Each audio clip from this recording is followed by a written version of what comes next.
This video is sponsored by SBO Digital Marketing Company. So SBO வந்து பார்த்திங்கன்னா ஒரு number 1 online company. நமக்கு வந்து ஒர்க் பார்த்திங்கன்னா வீடியோ வாட்சிங் தான். நம்ம வந்து ஜஸ்ட் மினிமம் ஒரு 1 hour நம்ம ஸ்பெண்ட் பண்ணோம் அப்படின்னா நம்மளால் வந்து ஒரு 10,000 rupees per month நம்ம ஏர்ன் பண்ணலாம். ஸ்கிப் பண்ணாதீங்க, பெரிய தப்பு. தினம் 300 ரூபாய் சம்பாதிக்க அரிய வாய்ப்பு. இன்ஸ்டாகிராம், ஃபேஸ்புக் பயன்படுத்த தெரிந்தால் போதும் content post and content publishing மூலமா தினம் 300 ரூபாய் சம்பாதிக்கலாம். இந்த வேலை செய்ய 5 நிமிடம் போதும். Work training support, group communication support, all language customer live chat support, முக்கியமா சொந்தமா ஒரு பிசினஸ் ஸ்டார்ட் பண்ற அளவுக்கு உங்களால கற்றுக்கொள்ளவும் முடியும், சம்பாதிக்கவும் முடியும். இந்த வேலை வாய்ப்பு வழங்குவது 5 வருடத்திற்கு மேல ரன் ஆகிட்டு இருக்க நம்ம தமிழ்நாட்டு company school of business organisation private limited. மேலும் விவரங்களுக்கு டிஸ்கிரிப்ஷன்ல கொடுத்திருக்க நம்பருக்கு வாட்ஸ்அப் பண்ணுங்க.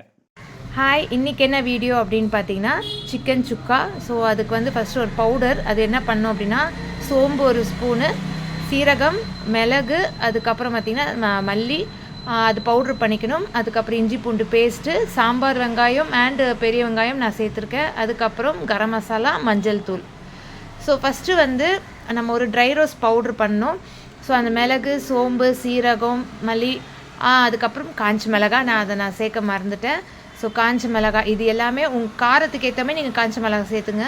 ஸோ இது எல்லாமே நல்லா ட்ரை ரோஸ்ட் பண்ணிவிட்டு அதை பவுட்ரு பண்ணி வச்சுருங்க. அடுத்தது கடாயில் வந்து எண்ணெய் ஊற்றிக்குங்க. அதுக்கப்புறம் கொஞ்சோண்டு ஒரு அரை ஸ்பூன் போல் சோம்பு சேர்த்துக்குங்க. சோம்பு நல்லா கொஞ்சம் பொரிஞ்சதும் நம்ம கட் பண்ணி வச்ச வெங்காயத்தை சேர்த்துக்கலாம். ஸோ சாம்பார் வெங்காயம் நிறையாவே சேர்த்துக்கலாம், ஃபுல்லாகவே சேர்த்துக்கலாம். நான் ரெண்டுமே கலந்தாக்கில் நான் சேர்த்தேன் இந்த வாட்டி. எதுனாலும் ஓகே தான், பட் ஃபுல்லாக சாம்பார் வெங்காயம் சேர்த்து இன்னும் நல்லா டேஸ்ட்டாக இருக்கும். ஸோ சாம்பார் வெங்காயம் அண்டு பெரிய வெங்காயம் ஒன்று நான் புதுசாக கட் பண்ணியிருந்தேன் இல்லையா, அதையும் நான் சேர்த்துக்கிறேன். ஸோ அதையும் சேர்த்துட்டு நல்லா கொஞ்சம் மீடியம் ஃப்ளேமில் வச்சு கொஞ்சம் நல்லா வதக்கிடுங்க. அது கொஞ்சம் நல்லா வதங்கினதுக்கப்புறமா கருவேப்பிலை கொஞ்சம் 2-3 அதில் சேர்த்துக்கலாம். ஸோ கருவேப்பிலை சேர்த்துட்டு அதுக்கப்புறம் கொஞ்சம் நல்லா அதை லைட்டாக வதக்கிக்குங்க.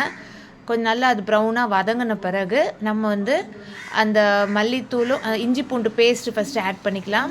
ஸோ இஞ்சி பூண்டு பேஸ்ட்டு ஃபஸ்ட்டு ஆட் பண்ணிவிட்டு அதை கொஞ்சம் நல்லா லைட்டாக வதக்கிக்குங்க. அந்த பச்சை வாசனை போகிற அளவுக்கு நல்லா வதக்கிட்டு அதுக்கப்புறமா கரம் மசாலாவும் மஞ்சள் தூளும் நம்ம சேர்த்துக்கலாம். சேர்த்துட்டு நல்லா கொஞ்சம் சிம்மில் மீடியம் ஃப்ளேம்லேயே வச்சு நல்லா கொஞ்சம் அந்த மசாலா ஸ்மெல் போகிற அளவுக்கு நல்லா கொஞ்சம் வதக்கிக்குங்க. வதக்கிட்டு இப்போ நம்ம வந்து நான் வந்து 3/4 கிலோ கிட்ட சிக்கன் எடுத்திருந்தேன். ஸோ அந்த சிக்கனை வந்து இல்லை சேர்த்துடலாம்.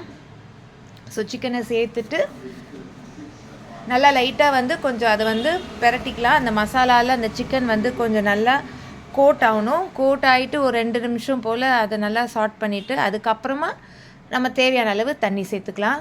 ஸோ நான் வந்து வதக்கிறதுனால நான் கடாய் எடுத்திருந்தேன். ஸோ நான் இப்போ அதை வந்து ஒரு குக்கரில் ட்ரான்ஸ்ஃபர் பண்ணிட்டேன். ஸோ குக்கரில் ட்ரான்ஸ்ஃபர் பண்ணிவிட்டு தேவையான அளவு தண்ணி சேர்த்துட்டு மூடி வச்சுருங்க. கொஞ்சம் கொதி வந்த பிறகு நம்ம சால்ட்டு சேர்த்துக்கலாம். ஸோ நல்லா வதக்கிட்டு இப்போ தண்ணி சேர்த்து மூடி வச்சிடலாம். மீடியம் ஃப்ளேம்லேயே வச்சுக்கோங்க. கொஞ்சம் அந்த கொதி வரட்டும். அதுக்கப்புறமா கொஞ்சம் ஹை ஃப்ளேம் மாற்றி நீங்கள் வச்சுக்கலாம். ஸோ நல்லா கொஞ்சம் கொதி வந்துருச்சு. இந்த ஸ்டேஜில் வந்து பார்த்திங்கன்னா உப்பு நான் சேர்த்துக்கிறேன். தேவையான அளவு உப்பு சேர்த்துக்கலாம். அதுக்கப்புறமா உங்களுக்கு கம்மியாக இருந்தால் கூட நீங்கள் ஆட் பண்ணிக்கலாம். பட் உப்பு கொஞ்சம் ஓரளவு கரெக்டாக போட்டுருங்க.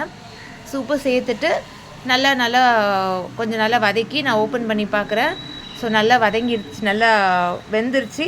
உங்களுக்கு அப்படி தேவைப்பட்டுச்சுன்னா நீங்கள் மூடி போட்டு ஒரு 2 விசில் கூட நீங்கள் போட்டு நீங்கள் சாஃப்ட் பண்ணிக்கலாம் சிக்கனை. இல்லை அப்படியே கூட நீங்கள் மீடியம்லேயே வச்சு பண்ணலாம். ஸோ அந்த பவுட்ரு சேர்த்தாச்சு. பவுட்ரு சேர்த்துட்டு நல்லா வந்து கிளறி விடுங்க. அவ்வளோதான், சூப்பரான சிக்கன் சுக்கா ரெடி. ஸோ இன்னும் உங்களுக்கு ஸ்பைஸாக வேணுன்னா நீங்கள் மிளகுத்தூள் கூட நம்ம லைட்டாக கூட நீங்கள் ஆட் பண்ணிக்கலாம். ஸோ அவ்வளோதான். இதை நம்ம வந்து கொஞ்சம் அதை குக்கர் மூடி போட்டு வச்சிங்க அப்படின்னா நல்லா ரெடி ஆகிடும். ஸோ சூப்பரான சிக்கன் சுக்கா ரெடி. இது மேலே கொத்தமல்லி லைட்டாக நீங்கள் தூவிட்டு சர்வ் பண்ணுங்கள். சூப்பராக இருக்கும். இது சப்பாத்தி, நான், ரசம் சாதம், பருப்பு குழம்பு எல்லாத்துக்குமே சூப்பராக இருக்கும். ட்ரை பண்ணி பார்த்துட்டு எனக்கு வீடியோவில் கமெண்ட்ஸில் சொல்லுங்கள். ஸோ மீண்டும் அடுத்த வீடியோவில் உங்களை நான் சந்திக்கிறேன். பாய், ஹாவ் அ கிரேட் டே.